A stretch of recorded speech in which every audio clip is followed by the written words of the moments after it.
Hello everyone, welcome back to Extract the Fact. I'm your host, Adam Izraelevitz. So today we're going to take a break from international politics for a second because I feel like we've covered most of the basics on that front. And we're going to move to more of a social issue that is being debated amongst politicians more locally. This isn't an issue that isn't getting national notoriety as of right now because there's so many other things going on in the international sphere, but it's still an important topic that I think many people are interested in and many people, especially millennials, are interested in, and that is the drinking age. So the topic today is, should the U.S. make the drinking age 18 or should the drinking age stay at 21? So we're going to look at both sides today. First, I'll present the side that says yes, we should move the age to 18 like it was before in the U.S., or no, we should keep it at 21, and that should be the firm national law as it is now.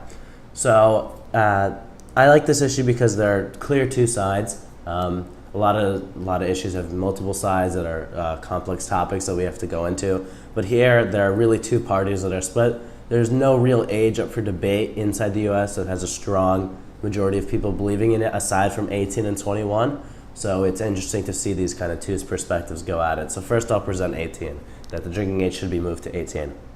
So the whole school of thought behind it, before we get to actual quotes from experts and facts, is it is illogical, fundamentally illogical, that 18-year-olds can buy a firearm in the United States, they can vote in the United States, and they can serve in the military, but they can't buy a beer.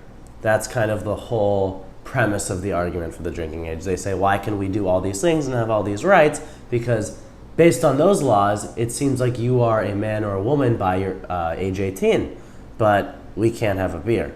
So that kind of seems like it's contrasting. It seems like the only formal right you're given to at 21 is alcohol, as opposed to 18, you're given most of these public freedoms.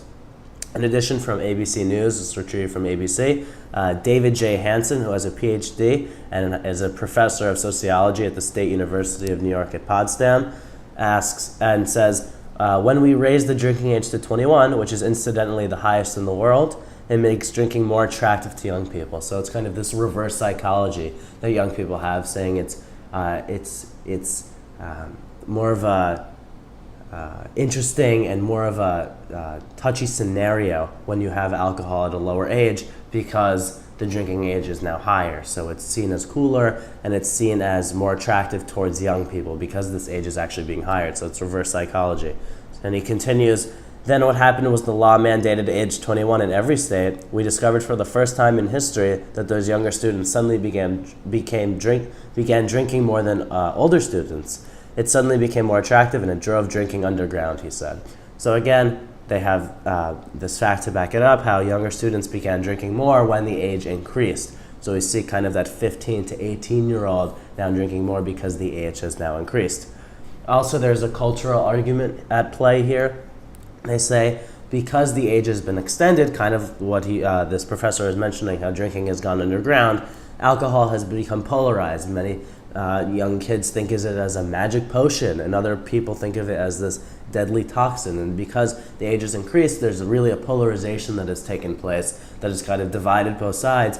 And whereas in countries like Europe, where in some countries, such as Spain, you can buy alcohol when you're 16, and Italy, you can buy alcohol when you're 16, and many countries in Europe, if not all countries in Europe, have a drinking age by 18. So that is kind of the common thread in Canada as well. And in those cultures and in those countries, alcohol is not seen as this great positive or great negative. It's more of neutral, which is healthier for the natural environment.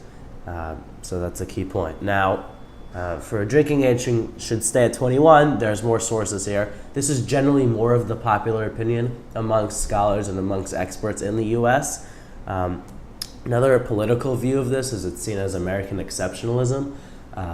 That's kind of a takeaway from my research, is saying that, well, this rule makes sense, and it's also because we're America. We can be the best country in the world if we set our law the way it is right now. So let's just take some of the opinions. So UVA professor Richard Bonney says that raising the age limits consumption, and that in turn saves lives. So already we see a contradiction between the two professors. Now, there are many different studies about this, so we have to pick and choose carefully which ones we want to look at. But the core argument for it staying at 21 is simply it saves lives. That's the bottom line. So from Vox, I just want to read here online a study from Vox. Vox wrote this piece, but the actual the journal that did the study was the Journal of Studies on Alcohol and Drugs. It said the review found the drinking age saves at least hundreds of young lives annually, just as the result of reduced alcohol age-related traffic fatalities among underage drivers.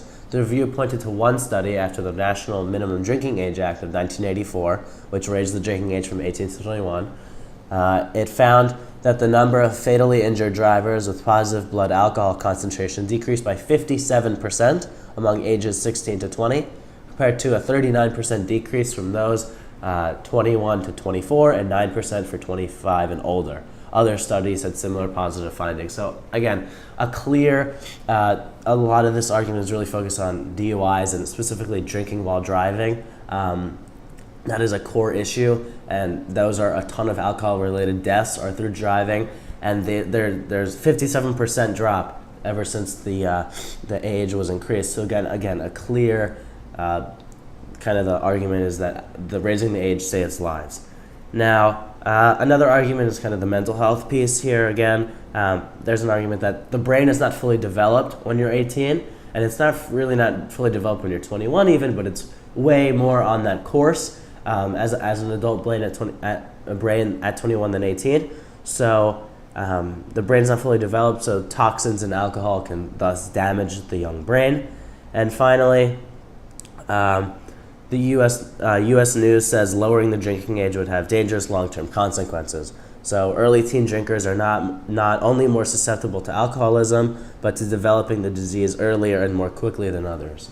So those are kind of the two sides, but I think it's interesting here how we see, on one hand, there's kind of the more mental health, more medical side from the 21st perspective, and on the 18 side, it's more of the culture, and it's more of the different political ramifications and social ramifications. So it's interesting how to see both sides have a fair amount of studies to back them up, but it's interesting to see how these sides split based on ideological views as well. Even though this is not a political issue, let's say a Republican Democrat, it is still a popular issue that divides many people, so I thought we should cover it. So that's pretty much it. I think we covered two sides. Comment below what you guys think, and thanks.